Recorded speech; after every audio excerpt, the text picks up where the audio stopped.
complete story from $30 to everything. Part 1, The Fall. The sound of the deadbolt sliding into place hit me like a gunshot at 11:47 p.m. on a cold Tuesday in October. I stood on the front porch steps staring at the peeling paint on the door that had just closed behind me, and for a moment my brain refused to process what had happened. Carl had actually done it. He'd kicked me out. My backpack hung from one shoulder stuffed with everything I'd managed to grab in the 15 minutes he'd given me. 3 shirts, 2 pairs of jeans, the leather notebook my mom had given me before the cancer took her 8 months ago, a phone charger, some socks. That was it. That was everything I owned at 17 years old. In my right hand, I clutched $30 in cash, a 20 and a 10. I'd counted it 4 times already, standing there on the porch like somehow the bills might multiply if I just checked one more time. They didn't. The October night wrapped around me unseasonably cold for California, and I started walking because standing still felt like admitting defeat. My sneakers scraped against the sidewalk, the sound echoing in the empty residential street. Most of the houses had their lights off. Normal people were asleep. Normal people had homes. I wasn't normal anymore. The words Carl had said kept playing in my head like a broken record. I loved your mother, Marcus, but she's gone. And every time I look at you, all I see is what I lost. I can't do this anymore. You're almost 18. You'll figure something out. Translation: you're not my real son, and I'm done pretending. I'd wanted to scream at him, wanted to remind him that I'd dropped out of school to take care of mom when she got too weak to climb stairs, that I'd held her hand through the worst of the chemo while he worked double shifts because he couldn't handle watching her fade, that she'd made him promise to look after me. But I hadn't said any of that. I just packed my bag and left because arguing with a drunk man who'd made up his mind was pointless. My feet carried me toward downtown without conscious decision. The bus station seemed like the only logical destination, the only place that would be open at midnight where I could sit without someone asking questions. The Greyhound terminal squatted on the corner of 5th and Market like a concrete toad, its fluorescent lights spilling onto the sidewalk in harsh white pools. I pushed through the doors and immediately felt the temperature change, the overheated air inside mixing with the smell of industrial, cleaner, stale coffee and human desperation. A handful of people scattered across the plastic chairs. A woman with 3 kids sleeping across her lap. An old man with his possessions and grocery bags at his feet. A couple of younger guys who might have been traveling, or might have been like me, living in the margins where traveling and homeless started to blur together. I found an empty section near the back wall away from the ticket counter and the bathrooms and dropped into a seat. The plastic was cold and hard. I'd be feeling it in my back by morning. I pulled out my phone. 8% battery. No missed calls, not that I expected any. No texts. The home screen showed a picture of me and mom from 2 years ago before the diagnosis, both of us laughing at something I couldn't remember anymore. I turned the phone off to save power and pulled out the notebook instead. Mom had carried this thing everywhere for as long as I could remember. Brown leather worn soft at the edges, filled with her handwriting. Lists and notes and little observations about life. After she died, I'd kept it in my backpack like a talisman, something to hold on to when everything else was falling apart. I flipped through the pages slowly. Grocery lists from 3 years ago, appointment reminders for doctors I'd never see again. Medication schedules written in her careful slanted handwriting. Notes about what to make for dinner, which bills needed paying, mundane details of a life that had seemed so permanent and turned out to be so fragile. Near the back, I found the page that had always confused me. Just 3 lines written in blue ink, no context or explanation. 114247319. I'd asked her about it once, maybe a month before she died. She'd been having a rare good day, lucid and present, instead of lost in the fog of pain medication. What are these numbers, Mom? She'd looked at the page for a long moment, then smiled that faraway smile that meant she was remembering something. Sometimes the most valuable things are hidden where people stop looking, baby. You'll understand when you need to. I'd wanted to ask more, but she drifted off to sleep before I could. And then a week later, she'd stopped having good days at all. And 3 weeks after that, she was gone. Now I stared at those numbers and wondered what she'd meant. Passwords, lock combinations, phone numbers with the area codes missing, or just random scribblings from a mind fighting through medication and pain. I didn't have answers. I had $30 and a backpack and nowhere to sleep. I must have dozed off because the next thing I knew, someone was shaking my shoulder and harsh light was burning through my eyelids. Hey kid, you buying a ticket or what?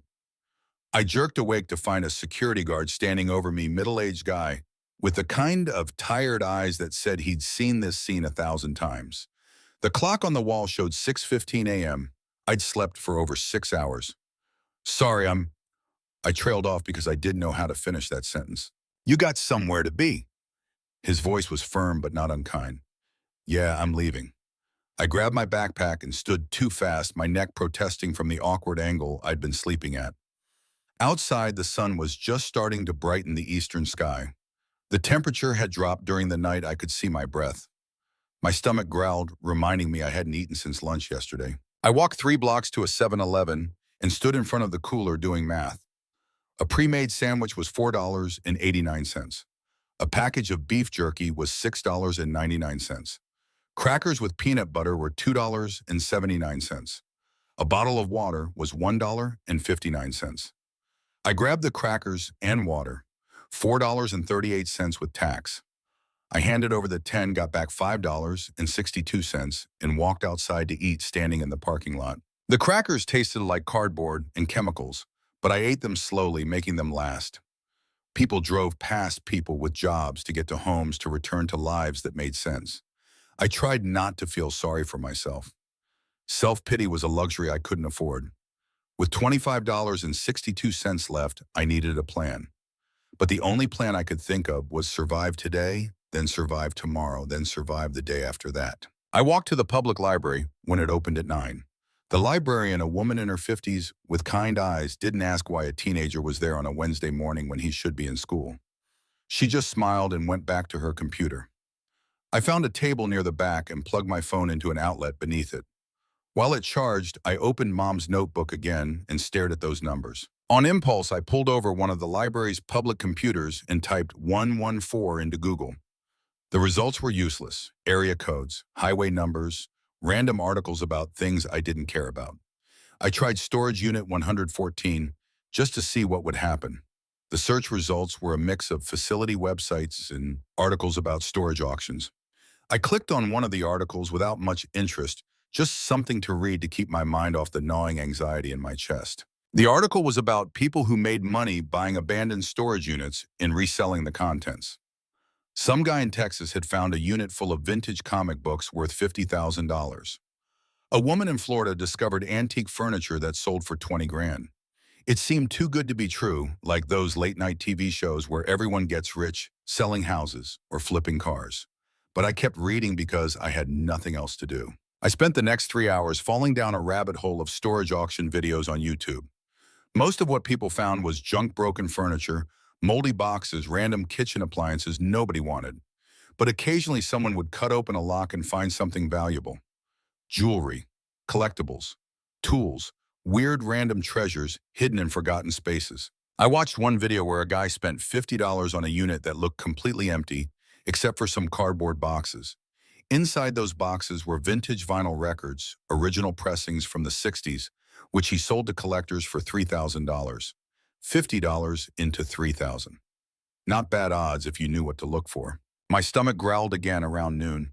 I'd been so absorbed in the videos I'd lost track of time. I had $25.62. I needed to eat, but I also needed to make this money last. I walked to the community bulletin board near the library entrance looking for I don't know what. Job listings for teenagers with no address and no phone number. Miracles. The board was covered with the usual stuff: yoga classes, lost cats, roommates wanted, someone selling a used bicycle, someone else looking for a piano teacher. And then right in the middle, slightly off-center and printed on plain white paper instead of colorful cardstock, I saw it: storage auction, cash only, unit 114 Saturday, 2 p.m. lockaway storage, 4500 Industrial Boulevard, unit 114. My hand went to my pocket where I'd stuffed the notebook and my heart started beating faster. It was a coincidence. Had to be. Numbers repeated all the time. It didn't mean anything. But my mother's voice echoed in my head. Sometimes the most valuable things are hidden where people stop looking. I pulled out my phone and typed the address into maps. Lockaway storage was 3.8 miles away. I could walk that in an hour if I had to. Saturday was 3 days away. I took a picture of the flyer and walked back to my table thinking, I had $25.62. If I spent $10 on the storage unit, assuming that was even enough to bid on one, I'd have $15.62 left. That was maybe 3 days of minimal food if I was careful. And if the unit was full of junk like most of them seemed to be, I'd have wasted money I couldn't afford to waste. But if there was something valuable inside, I spent the rest of the afternoon researching storage auctions, how they worked, what the laws were in California, what kinds of things to look for, what red flags to avoid. The basics were simple. When people stopped paying rent on their units, the facility auctioned off the contents. You could look inside from the doorway but couldn't enter until you won the bid. All sales were final, cash only. You had 72 hours to remove everything. Most professional buyers had trucks, teams, resale channels already established. They bought multiple units, sorted through everything, kept the valuable stuff, and trashed the rest. It was a volume game. I had $25.62 in a backpack. The library closed at 6. I walked to a McDonald's, bought a McDouble and small fries for $3.48, and ate slowly in a corner booth while the dinner rush swirled around me. When the manager started giving me looks around 9 p.m., I left and walked back to the Greyhound station. The same security guard was on duty. He saw me come in and our eyes met. Something unspoken passed between us, recognition maybe, or pity. He didn't tell me to leave. I found a different seat than before and pulled out my phone. 4% battery. I turned it off again and sat in the hard plastic chair, my backpack on my lap, and tried not to think about how I'd gone from having a home to living in a bus station in less than 24 hours. The next 2 days followed the same pattern. Wake up when the guard shook my shoulder around 6 a.m. Walk to 7-Eleven.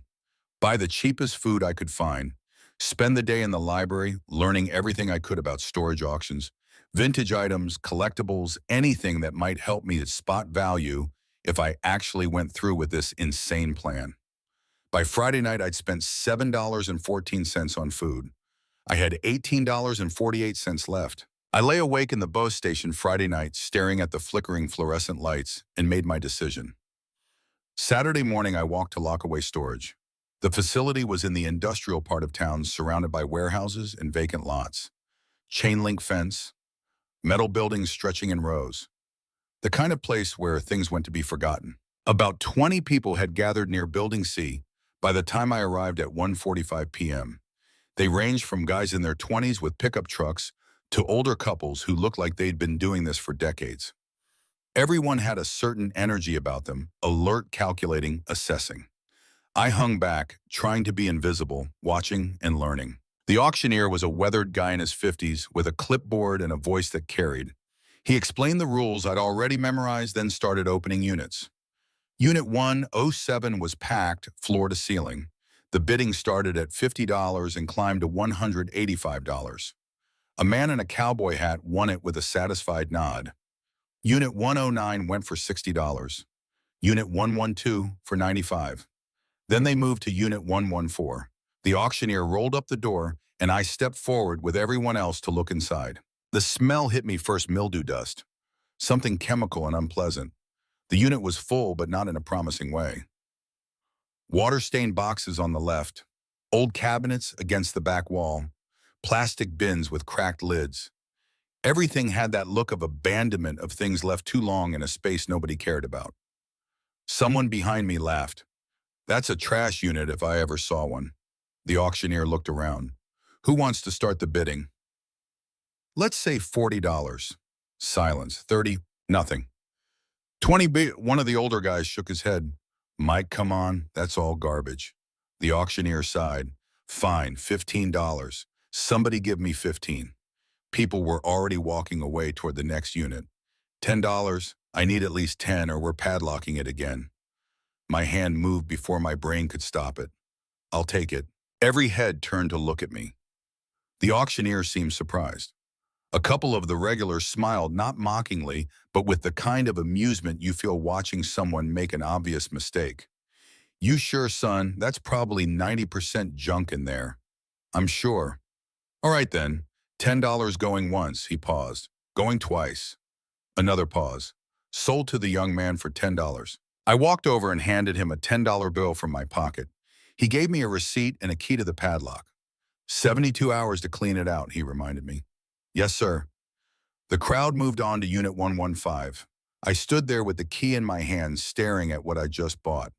I'd gambled a third of my remaining money on a storage unit full of trash because of 3 numbers in my mother's notebook. Either I was following a sign or I was losing my mind. I pulled the door halfway down to give myself some privacy and stepped inside. The smell was worse enclosed. I breathed through my mouth and started examining everything systematically.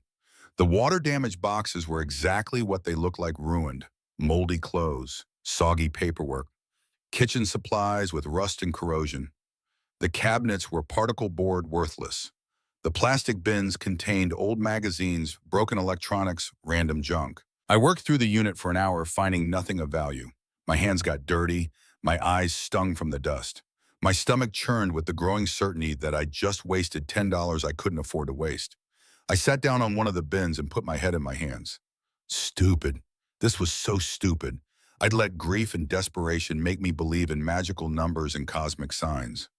My mother had been sick, probably just writing down random thoughts that meant nothing. I'd thrown away money I needed for food because I wanted to believe the universe cared about me. I stood up angry at myself and started pulling things out to see how much would fit in the dumpster outside. If I was stuck with this unit, I might as well clear it out. That's when I noticed the blankets piled in the back corner. They were bundled together, old quilts and comforters that looked like they'd been used as packing material. I pulled them aside to see what they had been protecting. Underneath, half hidden in shadow, was a metal box, black about the size of a shoebox, heavy when I picked it up. A 3-digit combination lock on the front. My pulse quickened. I carried the box to the doorway where the light was better and examined it. The metal was scratched and dented, but the lock looked functional. I tried pulling it open. It didn't budge. A combination lock. 3 numbers. I pulled out my mother's notebook with shaking hands and flipped to the page with the numbers. 114. I turned the dial. 114. I pulled. Nothing. My heart sank. Of course, I'd been stupid to think, wait. I tried the second set of numbers. 247. I turned the dial carefully. 2, 4, 7. I pulled. The lock clicked open. For a moment, I just stared at it, not quite believing. Then I lifted the lid with trembling fingers. Inside, nestled in foam padding cut precisely to fit, were 6 watches. They gleamed in the afternoon light. Silver and gold, leather and metal bands, faces with Roman numerals and intricate dials. Even to my untrained eye, they looked expensive. They looked real. I lifted one out carefully. The weight of it felt substantial, solid. The face was cream-colored with elegant Roman numerals. The band was metal cool against my skin. On the back, tiny engraved words I couldn't quite read. I put it back gently and closed the box. My hands were shaking. My mother's numbers had led me here. To this unit. To this box. To these watches. It wasn't random. It couldn't be random. I locked the storage unit and walked 3 blocks to a pawn shop I'd noticed on the way to the facility. My heart was hammering so hard I could feel it in my throat. Heritage Pawn occupied a corner building with barred windows. Inside, glass cases lined the walls displaying jewelry, electronics, guitars, and other items people had traded for cash. The air smelled like old leather and metal polish. Behind the counter sat an elderly man, late 60s or early 70s, completely bald, except for a neat white beard. Reading glasses perched on his nose as he worked on something with tiny tools. He looked up as I entered.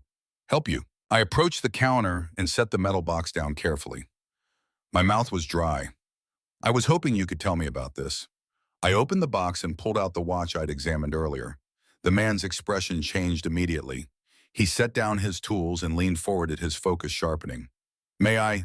"Yes, sir." He picked up the watch with the careful touch of someone who knows exactly what he's holding. He turned it over, examined the back, then reached under the counter for a jeweler's loop. For 2 full minutes, he studied the watch in silence. I barely breathed.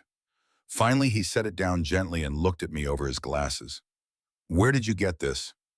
His tone wasn't accusatory, just intensely curious, but I felt defensive anyway. "Storage auction, this morning. I have the receipt if you want to see it." He nodded slowly. "This is an Omega Seamaster. Late 1960s, I'd estimate around 1968. Original band, original face, excellent condition. He paused.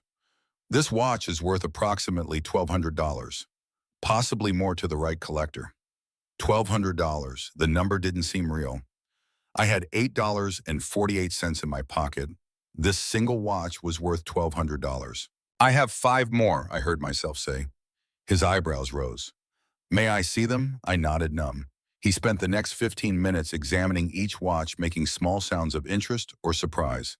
When he finally looked up, his expression was unreadable. Do you understand what you have here? No, sir. Well, he arranged the watches in a row. You have one fake this Rolex, the serial number is wrong. But the others, he pointed to each. This Seiko is a Captain Willard model worth about $2,500. This Longines is vintage, probably $700 or $800. These two Timex are common, maybe $10 each. But this one, he picked up the last watch gold with a white face. This is either an extremely good fake or a genuine Patek Philippe Calatrava. If it's authentic, it could be worth $15,000 to $20,000. The floor seemed to tilt under my feet. $20,000. However, he continued, I'm not going to buy these from you today. My stomach dropped. Not because they're not valuable, he added quickly, but because you need to understand what you have before you sell it.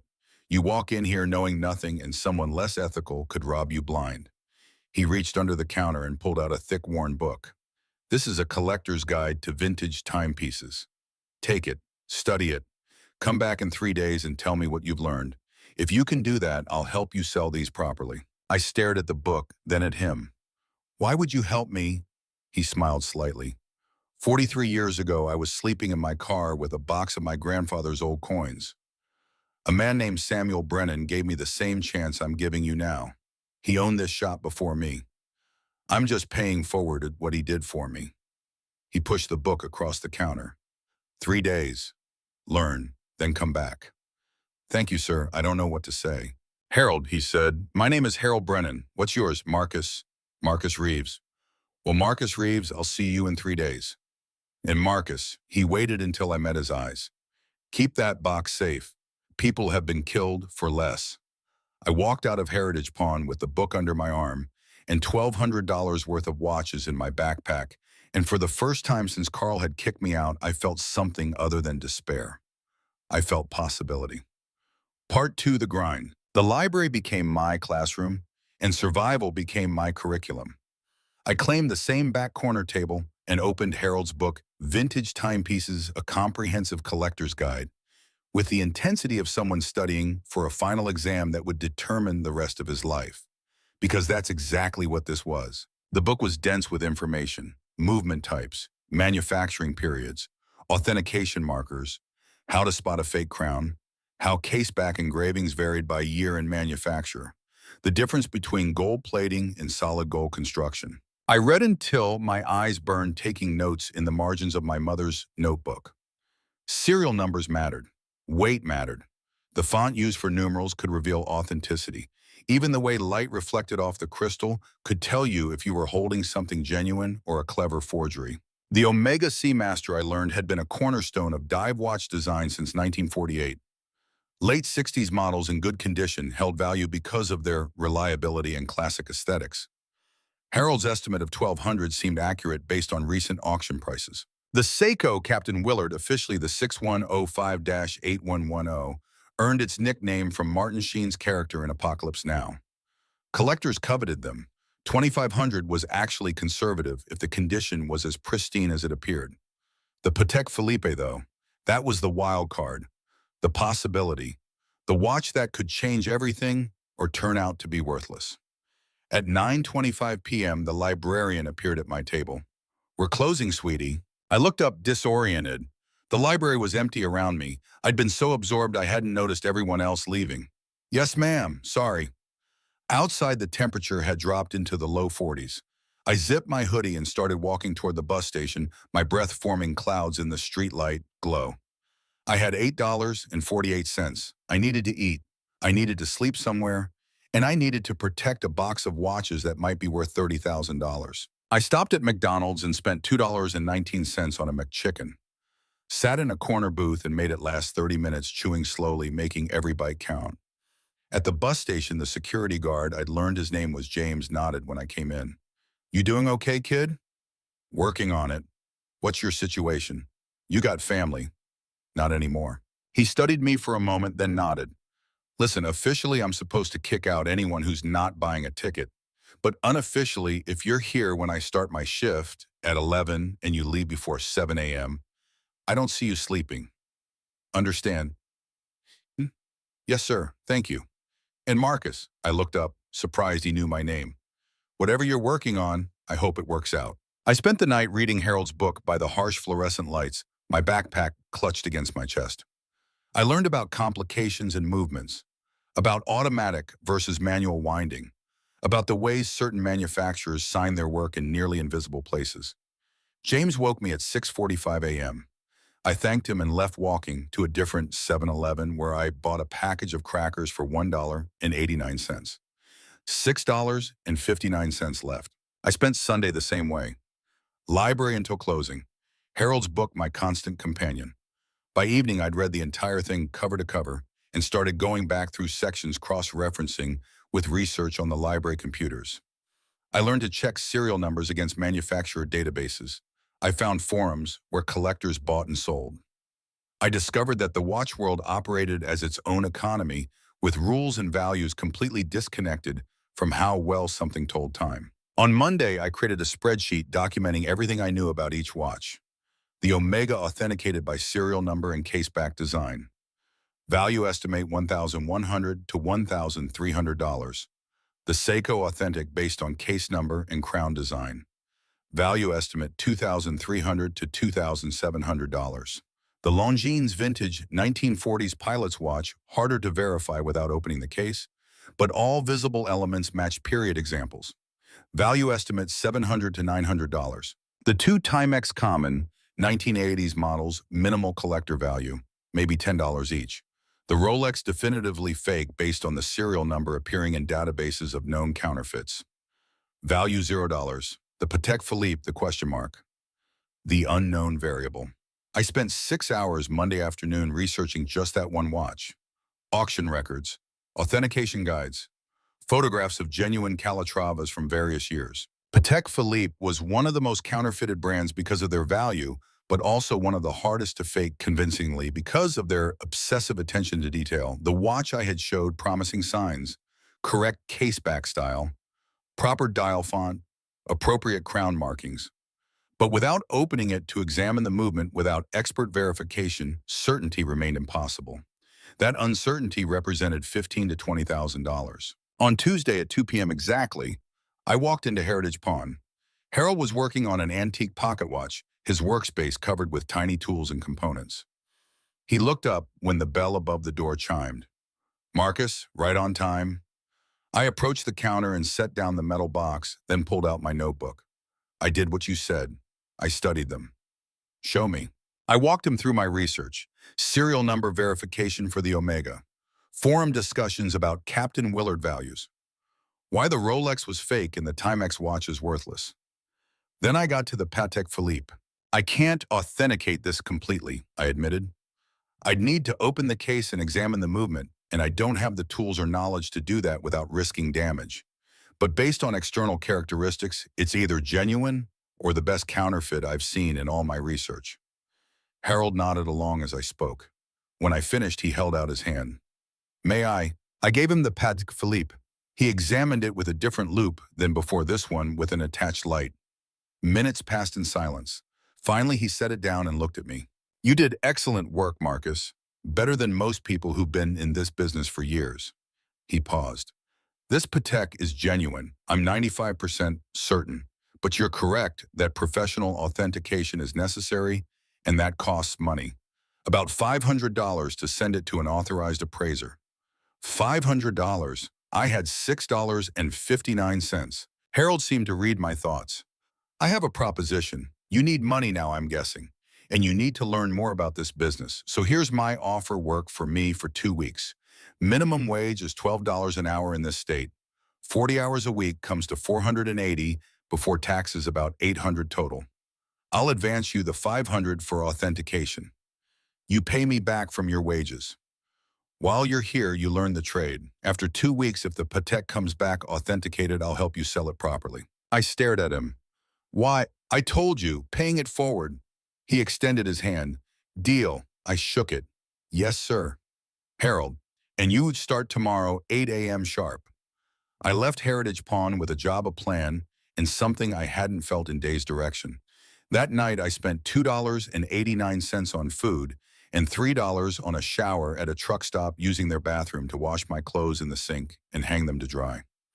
In the mirror, I barely recognized myself, thinner, older, harder, but still standing. I showed up at 7:45 a.m. Wednesday morning. Harold was already there unlocking the door. Early, good sign. He handed me a key. Make a copy at the hardware store down the block. From now on, you open when I'm not here. The work was straightforward, but demanding. Harold taught me to test gold with acid solutions, how to identify hallmarks on silver, how to verify electronics actually functioned before pricing them, how to recognize stolen goods, the scratched serial numbers, the nervous sellers who couldn't maintain eye contact. We run an honest business, Harold explained. Someone comes in with obviously stolen property, we don't buy it. We don't profit from crime, clear? Yes, sir, Harold. Between customers, he taught me the economics of pawn shops, how loans worked, people bringing in valuables for cash, paying interest for 90 days, then either redeeming their items or letting them go to sale. How to balance fairness with sustainability. It's about relationships, he said. Mrs. Chen pawns her husband's coin collection every 2 months before rent is due. Every 2 months she redeems it. Been doing this 6 years. I could charge higher interest or offer less. But I don't because trust is worth more than short-term profit. I absorbed everything. Watched how Harold talked to customers, how he negotiated without making people feel cheated. Saw him turn away 3 different people, clearly trying to sell stolen goods, doing it firmly but without judgment. Friday of that first week, Harold handed me an envelope with $240 in cash. First 3 days, minus what I'm holding for authentication. I stared at the money, more than I'd held since Mom died. Thank you. You earned it. He paused. Marcus, you have somewhere to stay. I shook my head. He sighed.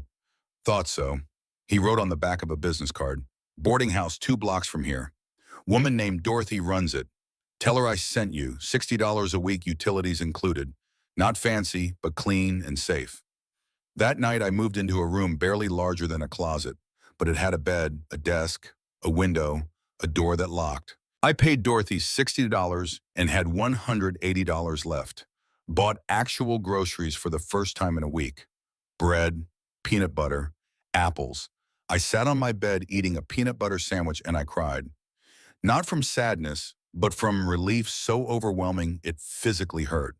The second week, Harold taught me specifically about watches, how to open case backs without scratching them, how to identify movement types, how to spot water damage or amateur repairs. Watches are about craftsmanship, he explained. Thousands of tiny components working in perfect harmony. Some pieces took months to make by hand.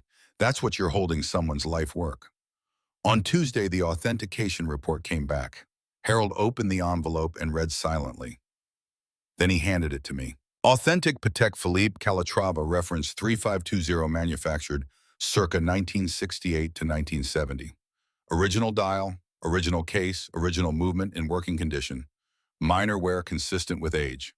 Estimated current market value $18,000 to $22,000, depending on sale method. I read it 3 times.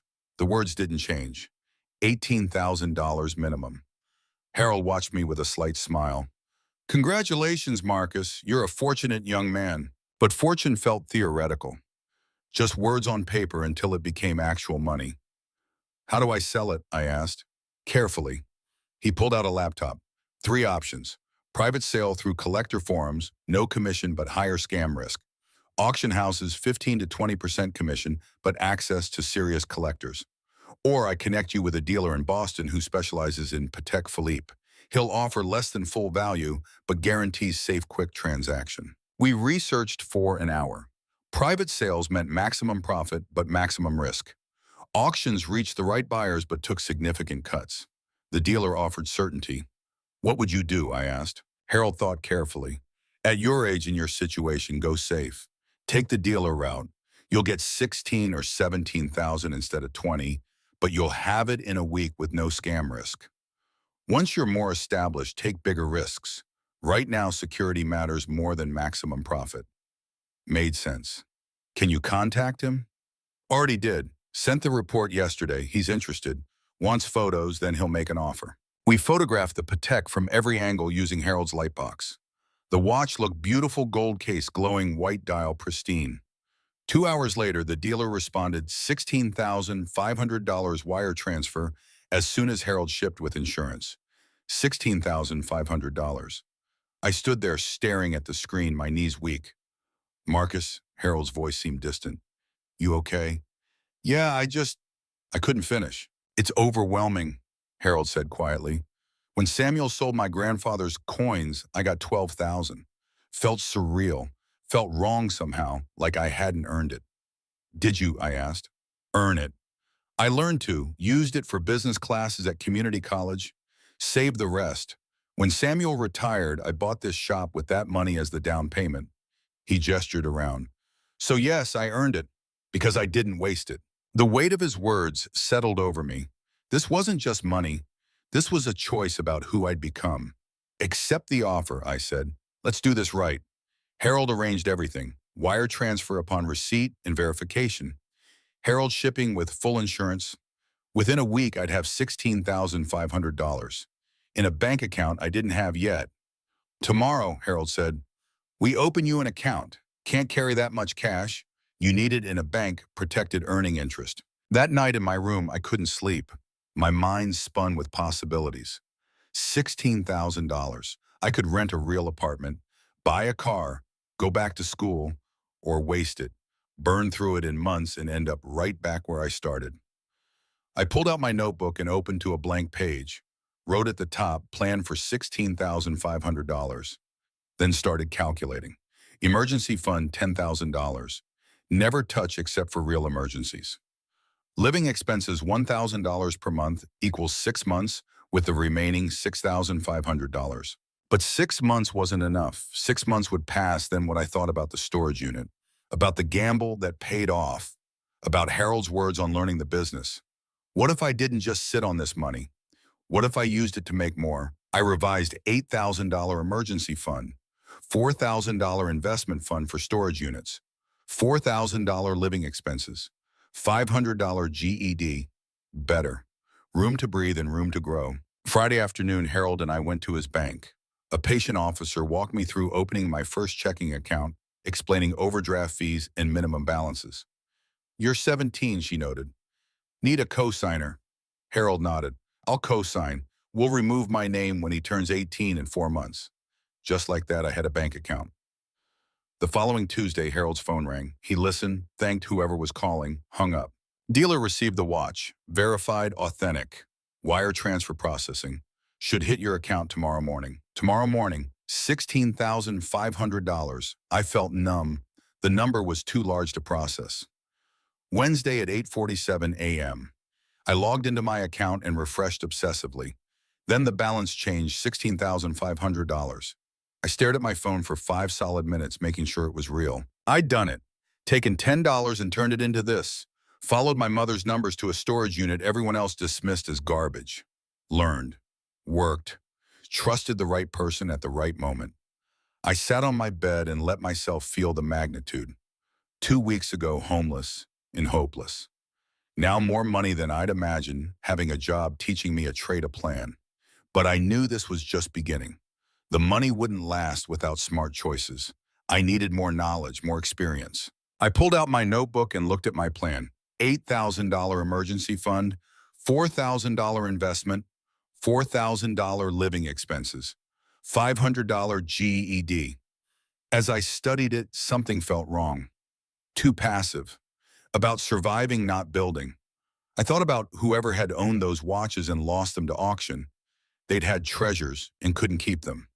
I didn't want to be someone who found treasure and lost it.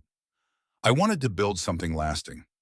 I revised one final time, $8,000 emergency fund savings account locked, $2,000 living expenses for 3 months, $6,000 investment fund for storage business, $500 GED, zero margin for error, but maximum chance to turn windfall into sustainability.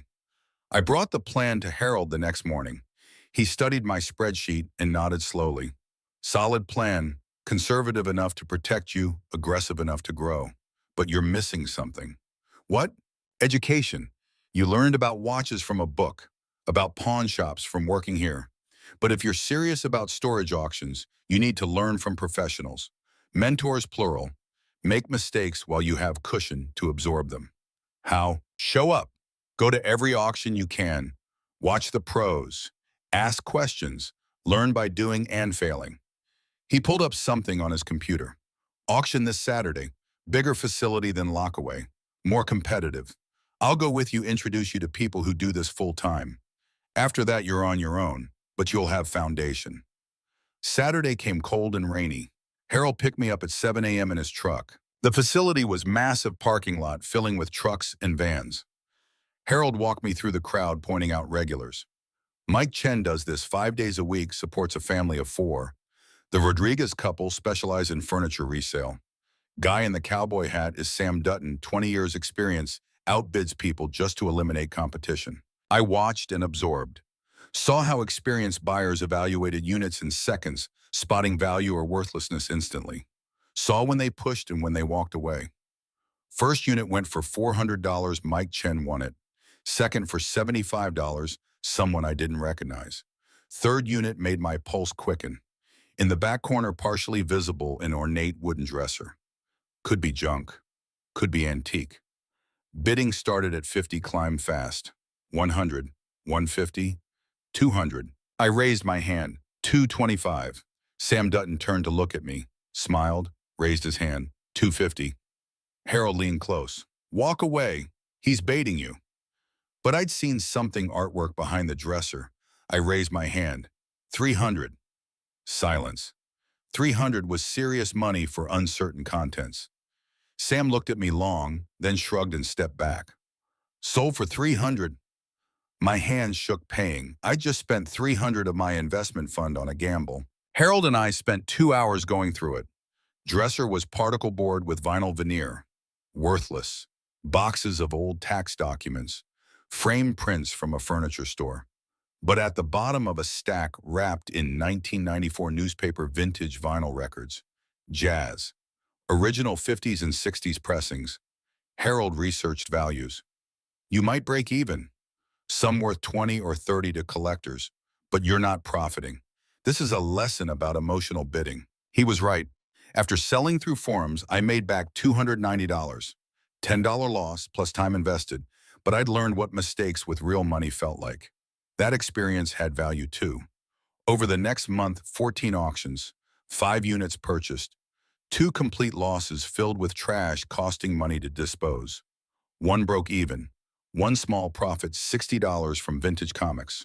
1 big win, Unit 319 antique cameras, $1,100 profit. I was learning the rhythms. How to evaluate quickly. Bid strategically. Cut losses fast. Which facilities had good units versus garbage storage. But I was burning through investment fund faster than planned. After 6 weeks down to $2,800 from $6,000. Made about $1,500 profit but spent $3,200 on units plus disposal storage transportation. At this rate, broke in 2 months. I brought my numbers to Harold. I'm making expensive mistakes, I said, running out of runway. He studied my spreadsheet. You're not making mistakes. You're paying for education. Question is, what are you learning? I thought. Most units are garbage. Need volume to make this work, but volume requires capital. I don't have. Professionals have trucks, teams, years of experience. I'm a kid with a backpack trying to compete. So what will you do? I don't know, that's why I'm here. Harold leaned back. 2 paths. Path 1, cut losses. Put remaining funds in savings, work here until 18, then figure out next move. Safe. Smart. What most people would do. And path 2, double down and take what you've learned from failures and apply it. Stop buying random units. Specialize. Pick one thing, become expert, focus all attention on units that might contain that one thing. He paused. What made you the most profit? The watches and the cameras. There's your answer. Watches, cameras, vintage collectibles. Small items, high value density, easier to transport and store. Stop bidding on furniture units. Stop chasing random boxes. Look for units that might have belonged to collectors, photographers, enthusiasts. Build expertise in specific markets. Perfect sense. Specialization. Focus. Playing to strengths. How do I find those units? Research. Facilities tell you rental duration. Long-term rentals, 10 years or more, belong to people using them for real storage, not temporary overflow. Those might have collections. Ask facility managers. Sometimes they'll hint at what kind of person rented a unit. I left with new strategy: specialize, focus, be strategic, not opportunistic. Next Saturday passed on 4 units. Too much furniture, too many garbage bags, too uncertain. Then unit 247 came up. Manager mentioned rented since 2004. 15 years. Renter passed away, family declined. Door open, plastic storage bins. Clear ones where you could partially see contents. In several bins, cameras, lenses, equipment cases. Bidding started at 200. I waited, climbed to 300, 400, 500. At 550, most dropped out. Just me and an older woman. She bid 600. I countered 625. She looked again, calculating, then stepped back. Sold for 625 coin, most I'd ever spent. Over 20% of remaining fund. If wrong done. Harold helped load bins in his truck, brought them to my small storage unit, 4 hours going through everything. Slowly, item by item, realized I'd called it right. Vintage Leica cameras, Nikon F-series, 60s and 70s lenses, complete darkroom setup, thousands of dollars of photography equipment, carefully stored, clearly loved. Over 3 weeks working Harold's connections and online forums, sold for $8,200. Investment fund went from $2,200 to $8,900 in one transaction. I was learning, building something real. Part 3, Rebirth. The camera equipment check cleared on a Thursday in late November, and standing in the bank watching the teller process it, I felt something beyond satisfaction. Vindication. Proof the strategy worked. That focus and patience could transform knowledge into profit. $8,900 in investment fund. $8,000 in emergency fund untouched. $2,200 in living expenses. I'd only spent $1,200 of the original $4,000. I'd turned $16,500 into $19,100 in 2 months. But more important than money, I'd built a system, a method, a way of seeing value others missed. Walking back to Heritage Pawn in cold November air, breath-forming clouds. Hands in pockets of the practical jacket I'd allowed myself when temperature dropped below freezing, I was learning the difference between need and want. Harold was helping an elderly man sell war medals when I entered. I waited, listening to Harold explain why he could only offer $200 for something the man clearly hoped was worth more. But he did it with respect, honesty, explaining the market and authentication difficulties. The man left disappointed but not angry. That was Harold's gift, delivering hard truths without destroying dignity. Good news, Harold asked when the door closed. Camera money cleared. $8,200, exactly as promised. Congratulations. Good find. You earned it. He paused. What's next? The question I'd been asking myself all week. I could keep doing auctions, building capital, learning. It was working, but something nagged at me, something unfinished. Unit 114, the first unit, my mother's numbers. I'd cleared everything valuable weeks ago. Watches sold, junk disposed of. I'd had 72 hours access, never went back after that first day. The facility sent a notice that remaining contents would be discarded. I'd ignored it, focused on new auctions and opportunities, but I kept thinking about the other numbers in Mom's notebook. 247, 319. I'd use 247 as the lockbox combination, but what if there was more? What if Unit 114 still held secrets? I need to check something, I told Harold. Can I borrow your truck? He tossed keys without questions. Another thing I'd learned from him, sometimes the most helpful thing is trusting someone to figure things out themselves. I drove to lockaway storage for the first time in nearly 2 months. Same rundown buildings and chain link fencing, but I felt different approaching now. Less desperate, more purposeful. The manager recognized me. You here to finally clean out 114, we're trashing it tomorrow. Yeah, here to finish. He gave me a building key and waved me through. Unit 114 sat in the same condition I'd left it. Boxes I'd rifled through, water-damaged furniture, mildew smell. It looked like failure, abandoned hope. But I'd learned something in 2 months of auctions. Don't just look at visible contents.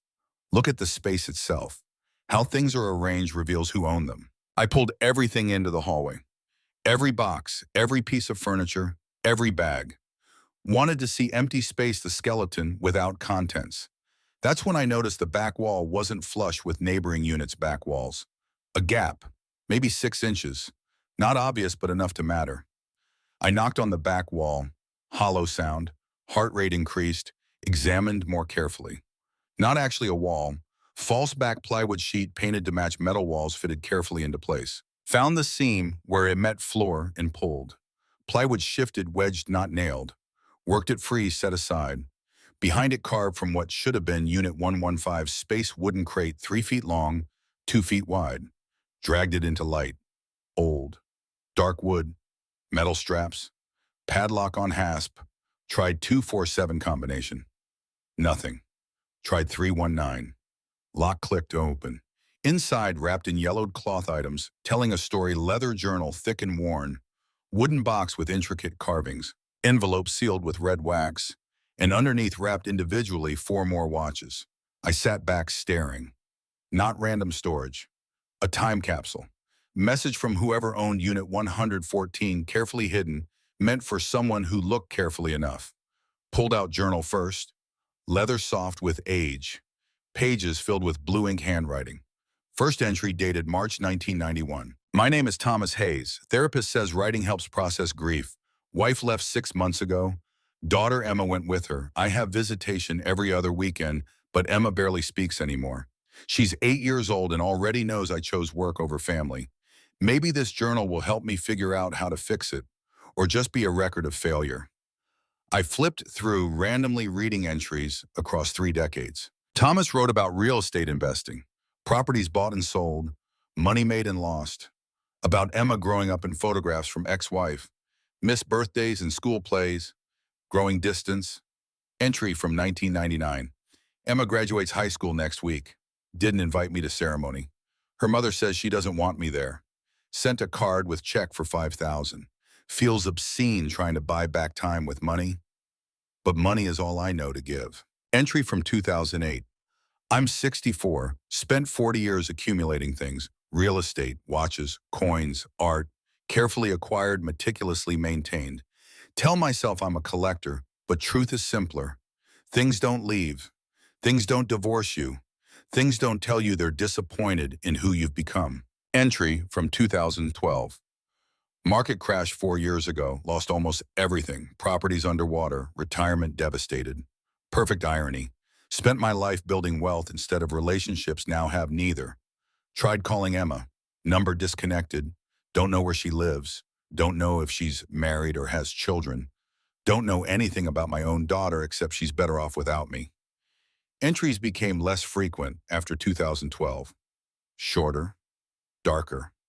Last entry dated November 2019. I'm dying. Liver cancer. 6 months, maybe less. Spent last week trying to find Emma. Called every Hayes in Portland. None or her. Maybe married and changed name. Maybe moved. Maybe erased me so completely I can't find her, even desperate to. Moving last valuable things to storage unit 114. If someone finds this, if you're reading this, one request. Find Emma Hayes. Born Portland, Oregon, 1983. Tell her I'm sorry. Tell her watches and box are hers. Tell her I finally understand I confused treasure with purpose, wealth with worth. Tell her I loved her even if I didn't know how to show it. I sat in storage unit hallway with journal feeling weight of Thomas Hayes' entire life pressing down. A man who built an empire and lost everything that mattered. Who hid last possessions in storage like burial chamber, hoping someone would find them and finish the story he couldn't. Looked at envelope with red wax seal. Written in same handwriting for Emma. Didn't open it. Wasn't meant for me. Examined wooden box. Beautifully made intricate carvings depicting family tree. Inside wrapped in velvet antique coins. Morgan silver dollars. Gold eagles from early 1900s. Rare dates, good condition, probably worth several thousand. And the watches. Unwrap them carefully one by one. Audemars Piguet Royal Oak octagonal bezel. Distinctive even to my trained eye. Vacheron Constantin in yellow gold. Jaeger LeCoultre Reverso with Art Deco face.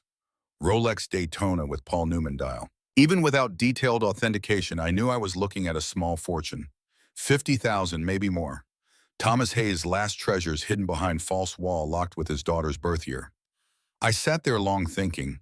The mercenary part, the part that had learned to evaluate and calculate, said these watches could change my life. 50,000 would give capital to really build a business. Invest seriously, secure future beyond doubt. But the other part, the part that read Thomas Hayes' journal and felt echo of his regrets, knew what I had to do.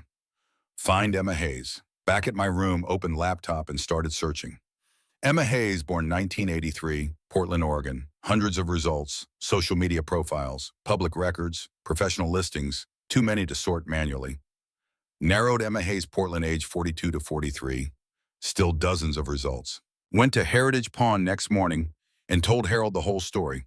Hidden crate, journal, Thomas Hayes' dying request. Harold listened without interrupting, then leaned back. So you want to find this woman and give her watches worth maybe $50,000, $60,000. It's not mine to keep. Legally it is. You bought the unit. Everything in it belongs to you. Legally isn't the same as morally. Harold smiled. No, it's not. Pulled out phone. No, a private investigator. Retired cop does background checks and people searches. Owes me a favor. Let me call. Investigator was Ray Castellano. Found Emma Hayes in 48 hours through methodical public records, searching cross-referencing addresses and relatives. Emma Hayes, 42, elementary school teacher, Portland, Oregon. Unmarried, no children, renting one-bedroom apartment in modest neighborhood. No social media beyond barely used Facebook. Ray gave me phone number and address. She doesn't know anyone's looking. Be gentle. People don't like strangers calling about dead parents. Tried calling 3 times before working up courage to let it ring. She answered cautiously. Hello, is this Emma Hayes? Who's asking? Marcus Reeves. Calls him from California. Found something that belonged to your father, Thomas Hayes. Silence. Then quietly, my father died 3 years ago. I know, I'm sorry. Found a storage unit he rented. Things inside he wanted you to have. More silence. I don't want anything from him. He left a letter, journal, items he wanted you to have. Paused. Can mail them if you prefer, but think he wanted someone to explain. Make sure you got them. Explain that he spent 50 years caring more about money than people already know that story. Voice hard, but underneath something more complicated. Not quite pain, not quite anger. Read his journal, I said. He knew. Spent last year's knowing what he'd lost. Didn't fix anything, but he knew. And that's supposed to make me feel better. No, supposed to make you feel nothing because it's too late to matter, but wanted you to have these anyway. I'd rather deliver in person. Make sure they get to you safely. Why do you care? Could keep them, sell them. What's it to you? Fair question. Thought about honest answer. 3 months ago, I had nothing. Sleeping in bus station with $30. Took chance on storage unit most people thought was garbage, found those watches. Gave me second chance. Think your father wanted them to give you something too. Not second chance maybe, but closure. Understanding. Know what it's like to lose a parent and wish you'd had more time. Know what it's like to inherit something you didn't ask for. So care because I understand. When she spoke again, voice softer. Okay, can come, but not promising anything. I'll look at letter, that's all. That's all I'm asking. Bought bus ticket to Portland for $230 leaving Friday. 18 hours with connections. Packed wooden box and journal carefully in backpack wrapped in layers of clothing. Envelope with letter in waterproof bag inside box. Harold gave weekend off and $40 for food. You're doing good thing, Marcus. Not many would. You would. Yeah, maybe that's why we get along. Bus ride long and uncomfortable, but didn't mind. Spent hours reading more of Thomas Hayes' journal, trying to understand the man who'd accumulated wealth and lost connection. seeing what lessons I could extract from his mistakes. Entry from 2009 stood out. Told myself I was building security. If I just made enough money, everything else would fall into place. But security isn't same as safety. Wealth isn't same as worth. Have million in assets and nobody who cares if I live or die. Secured nothing except isolation. Thought about my own journey. About 16,000 that felt like salvation. About business I was building, capital accumulating. Was I making same mistake, confusing money with meaning? Didn't think so. Money for me wasn't goal, was tool. Means to independence, choice, never being as vulnerable as that night Carl kicked me out. But Thomas Hayes probably told himself something similar in his 20s. Had reasons that made sense at the time. Difference maybe was awareness. I knew the trap existed, seen it in Thomas Hayes' story. That knowledge had to count for something. Portland, cold and raining Saturday afternoon. Checked into hostel for $25 per night, called Emma from coffee shop. I'm in Portland, can meet whenever convenient. Tomorrow, 2 p.m. coffee shop on Hawthorne called Cup and Saucer. I'll be there. Sunday afternoon, walked into Cup and Saucer 15 minutes early. Ordered coffee, barely touched. Sat by window, wooden box and backpack, watching people pass on Rainy Street. At exactly 2 p.m. woman walked in matching Facebook photo. Tall, thin, dark hair and ponytail. Jeans and Portland State sweatshirt. Wary expression expecting disappointment. I stood. Emma, she nodded, sat across from me without ordering. Pulled wooden box out, carefully set on table. This was hidden in your father's storage unit, along with his journal and this letter. Place sealed envelope on box. Her name in her father's handwriting. She stared without touching. How much is this stuff worth? Don't know exactly. Watch is probably 50 to 70,000. Coins, maybe 5 to 10. Haven't had everything authenticated. Eyes widened slightly. And you're just giving it to me. It's yours. He wanted you to have it. Why should I believe this isn't some scam? Open journal to last entry, slid across table. Read this. She read silently. Watched her face change, processing her father's words. Hardness didn't leave, but something else appeared alongside. Recognition, maybe. Or grief finally given permission. When finished, closed journal and pushed back. I don't want it. The journal, any of it. Watches Coin's letter. Don't want his apology or money or regrets. Built a life without him. Don't need anything now he's gone. Then don't keep for yourself, but read letter. You've spent 40 years wondering why he chose everything else over you. Maybe no good answer in there, but there's his answer. Don't you want to know? She looked at envelope long, then with shaking hands, broke wax seal and pulled out 2 handwritten pages. I looked away while she read, giving privacy. Watched rain on window and people passing by. Tried not to think about my own mother-owned collection of things left unsaid. When I looked back, Emma was crying silently.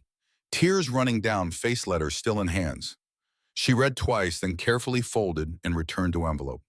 When she spoke, voice thick with emotion. Says he's sorry, says understands he can't fix it, says spent whole life looking for something to make him feel whole, never realized it was supposed to be me. Wiped eyes. Says not asking forgiveness, just understanding. Says these things are mine because wants me to have security he never gave when it mattered. Do you want them? I asked gently. Don't know. Spent so long being angry at what he wasn't, what he never became. Now he's dead and can't even tell him how much it hurt. Looked at me. Why did you do this? Really could have kept all this. Thought about answer. Found my mother's notebook and backpack night my stepfather kicked me out. She'd been dead months, but having her handwriting, her thoughts kept me connected, helped me survive. Your father left you letter and journal and collection that mattered to him. Even if you don't want money, think you deserve the connection. Understanding. Closure.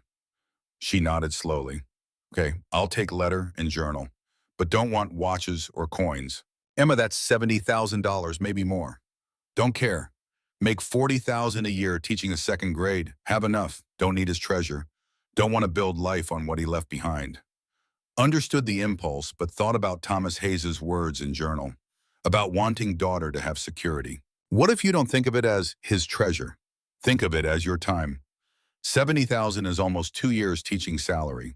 That's 2 years you could tee off and travel. Go back to school. Write that book you always wanted. Or just have cushion so you're never one emergency away from disaster. Paused. He gave you money instead of time growing up.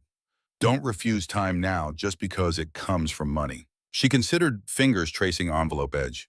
If I take it, I want you to have half. What? No. Half. You found it, tracked me down, got on bus, and came all way to Portland to give stranger her dead father's apology. That's worth something. Didn't do it for money. I know. That's why you deserve it.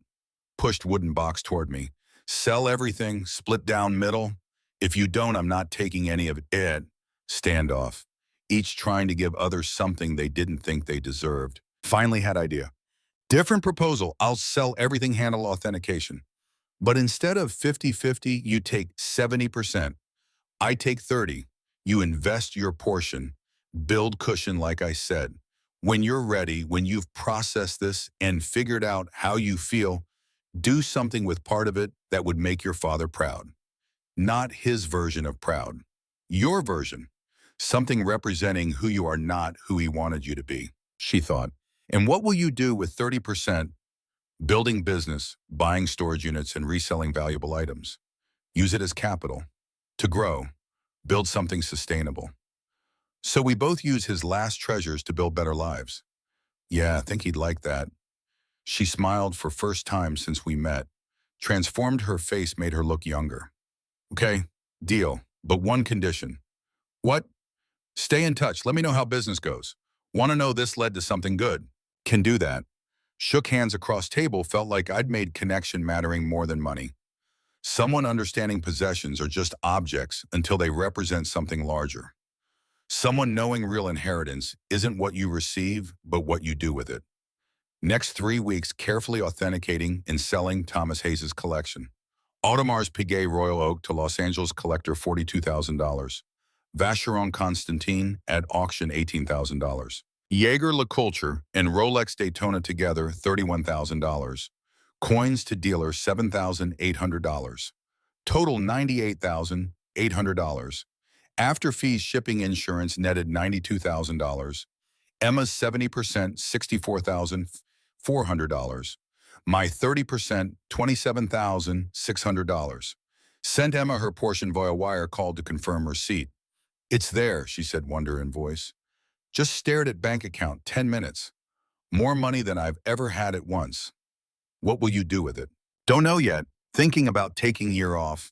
Maybe traveling, maybe volunteering somewhere. Maybe just figuring out who I am when not defined by what my father wasn't. Paused. Thank you, Marcus, for everything.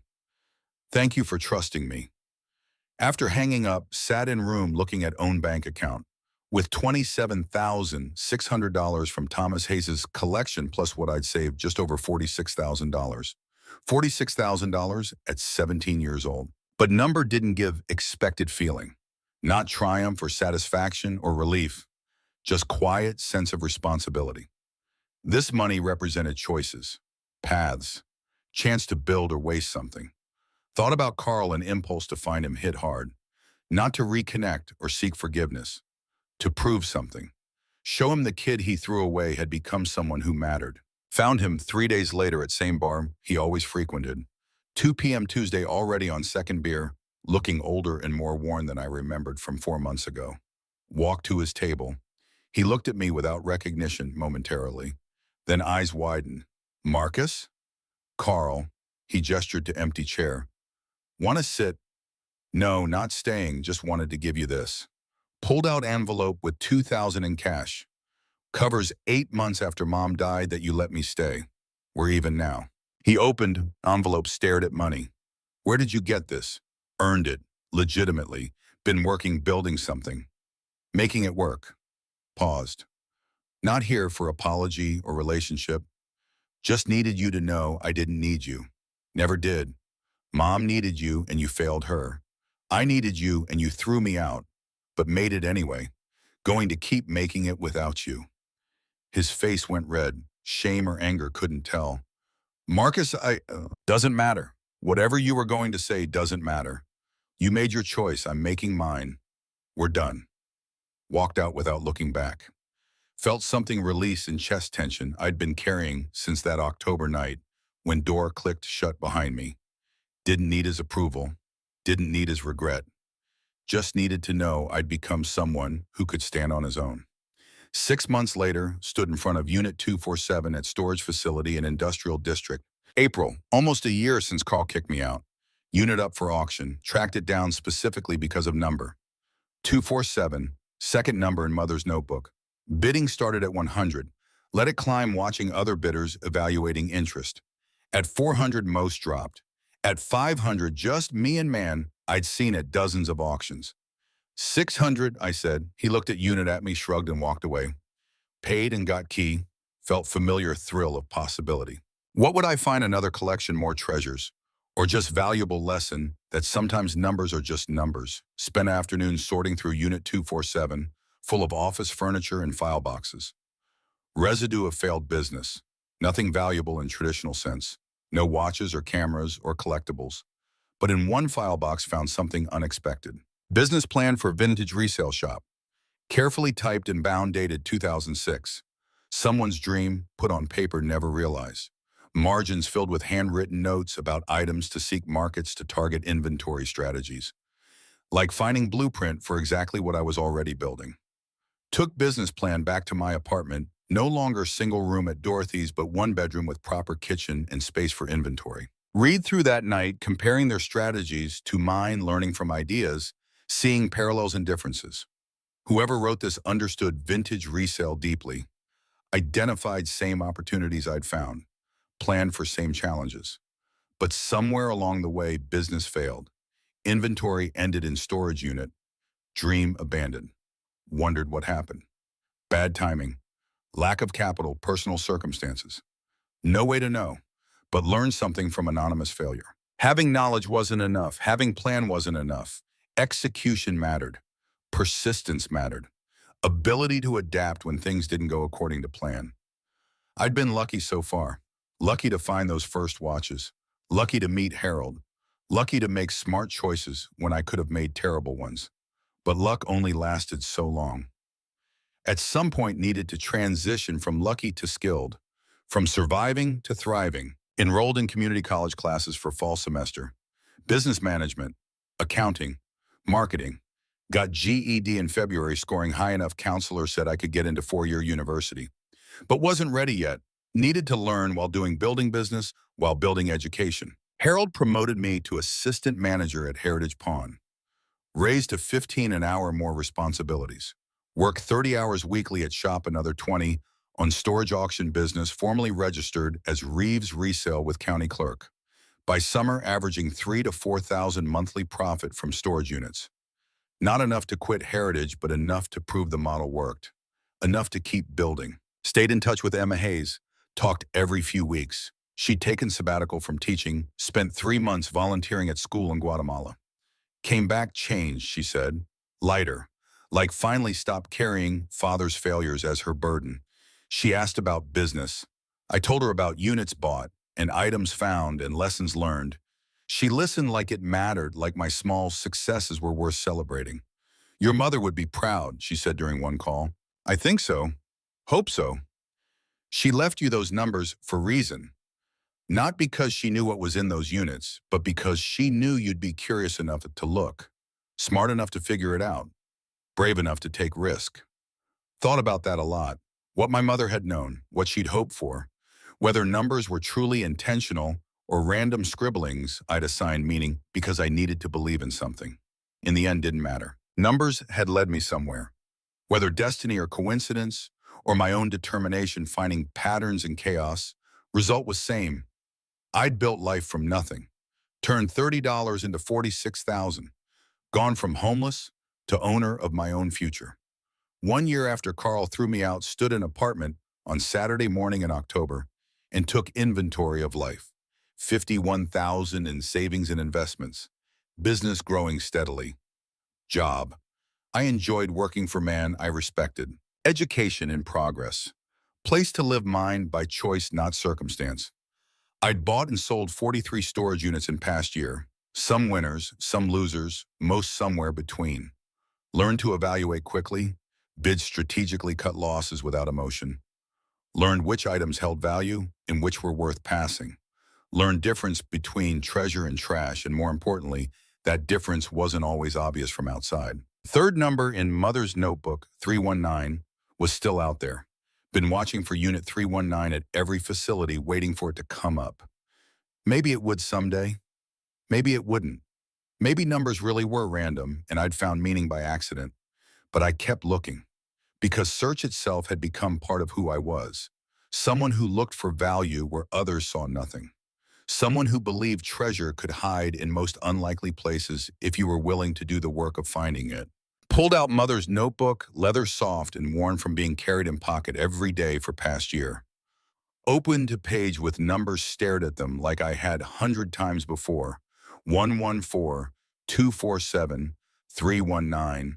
Then on impulse flipped to blank page near back. Started writing my own entry. Dear Mom, it's been a year since everything fell apart.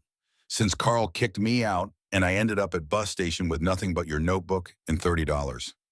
Don't know if you meant for numbers to lead where they did. Don't know if you had grand plan or if I'm just seeing patterns because needed to believe you left me a map. But either way, it worked. Followed numbers and found watches and sold them and learned and built something. I'm not rich, but I'm okay. Better than okay. Building life that's mine. Becoming someone I think you'd recognize. Someone who doesn't quit. Someone who looks for value in unexpected places. Someone who understands real treasure isn't what you find, but who you become while searching for it. Miss you every day, but going to be okay. Better than okay, promise. Closed notebook put back in pocket. Felt Mother's presence like hand on shoulder. Not protecting, not solving problems.